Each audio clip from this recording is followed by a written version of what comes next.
You get in your car, close the door, and for a moment, you're alone. It's just you and the machine. No one watching, no one judging, no one recording what you do or where you go. It's one of the last truly private spaces in modern life. Except, it's not anymore. Your car is collecting data on everything you do, every destination, every speed, every harsh brake, every moment of hesitation. It knows when you're tired, when you're distracted, when you're driving aggressively. It's building a profile of you, cataloging your behavior, and sending that information somewhere you'll never see. The car isn't just a car anymore. It's a data collection device that happens to have wheels. And soon, very soon, it won't just be watching you. It'll be reporting on you. Chapter 1. The surveillance you don't notice. Modern cars have more computing power than the spacecraft that went to the moon. Dozens of cameras, hundreds of sensors, constant connectivity to satellites and cellular networks. All of this technology is sold to you as convenience, as safety, as progress. But every sensor that keeps you safe is also tracking you. The lane-keeping camera that prevents you from drifting, it's recording your driving patterns. The telematics system that can call for help in a crash. It's logging your location history. The driver attention monitor that warns you when you're distracted. It's building a database of your behavior. You agreed to this. Somewhere in the 47 pages of terms and conditions you scrolled through to pair your phone, you gave permission. Permission to collect, to analyze, to share with third parties, to use for purposes that may evolve over time. You said yes without reading, without thinking, without understanding what you were agreeing to. And now your car knows you better than your closest friends.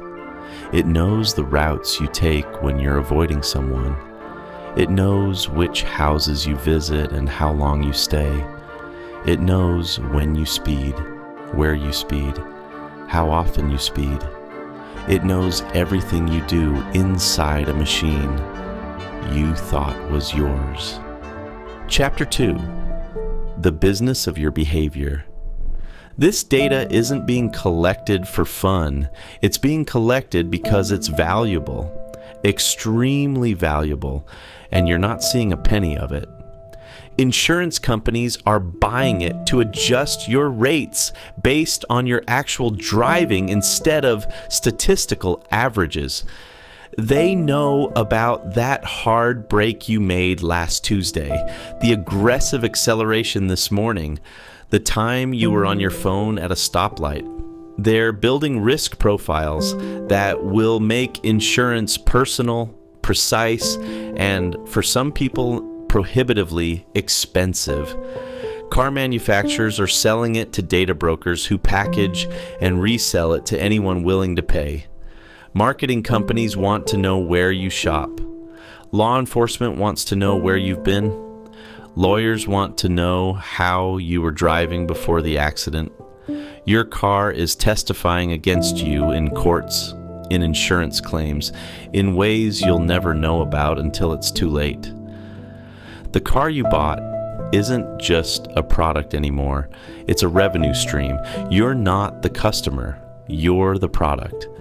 The car is just the delivery mechanism for data about your life, your habits, your movements, your behavior.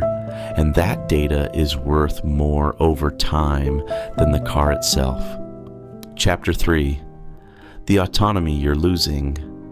It starts small, gentle suggestions. Your car recommends a different route. It suggests you take a break from driving. It warns you about your speed, your following distance, your driving style. You can ignore these suggestions for now. But the infrastructure is being built for a future where ignoring won't be an option, where the car doesn't suggest, it decides, where aggressive driving doesn't just get logged, it gets prevented, where exceeding the speed limit becomes physically impossible because the car won't let you. Governments are already discussing kill switches that can remotely disable vehicles, speed limiters tied to GPS that prevent you from breaking the law, systems that can refuse to start if they detect alcohol, fatigue, or unauthorized drivers, all sold as safety features, as progress, as protecting you from yourself. But autonomy isn't just the ability to make good decisions. It's the ability to make bad ones too. And every system designed to prevent bad decisions is also preventing you from making your own decisions, from taking risks, from pushing boundaries, from experiencing the edges of what you and the machine are capable of. The future of cars isn't just electric or autonomous, it's controlled. Not by you, but by systems, algorithms, policies that determine what's acceptable, what's safe, what's allowed, and you'll have no say in where those boundaries are drawn. Chapter 4. The privacy that's already gone. You think you still have privacy in your car, but you don't. Not really. Every connected car is a moving surveillance device, and the data it's collecting doesn't stay private. It can't. Not when it's stored on servers you don't control, governed by policies that change without notice, subject to subpoenas and warrants and breaches you'll never hear about. Your movements create a map of your life, where you work, where you live, where you take your kids, where you meet your friends, who you visit, and when, the patterns of your days, weeks, years. This information, aggregated and analyzed, reveals more about you than you'd ever voluntarily share. And it's not just about privacy from corporations and governments. It's about privacy from partners, from employers, from anyone with access to data about your car. Domestic disputes, where location data becomes evidence. Custody battles where driving patterns become ammunition. Employment situations where your off-hours travel raises questions about your commitment or your honesty. The car used to be a sanctuary, a place where you could go to think, to be alone, to exist without scrutiny. That sanctuary is disappearing, replaced by a transparent box where everything is visible to systems and people you'll never meet. Chapter 5. The choice that's coming. Soon you'll have to choose. Keep the old car, the dumb car, the one that doesn't watch you and doesn't report on you. Hold on to analog autonomy for as long as possible. But watch as insurance becomes expensive, as access to certain roads is restricted to connected vehicles, as the infrastructure slowly makes your choice untenable.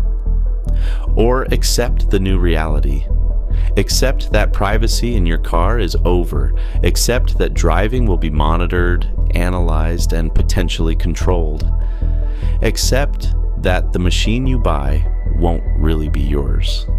It'll be a terminal in a network you don't control, making decisions based on priorities that aren't your own. This isn't about being paranoid. It's about being realistic.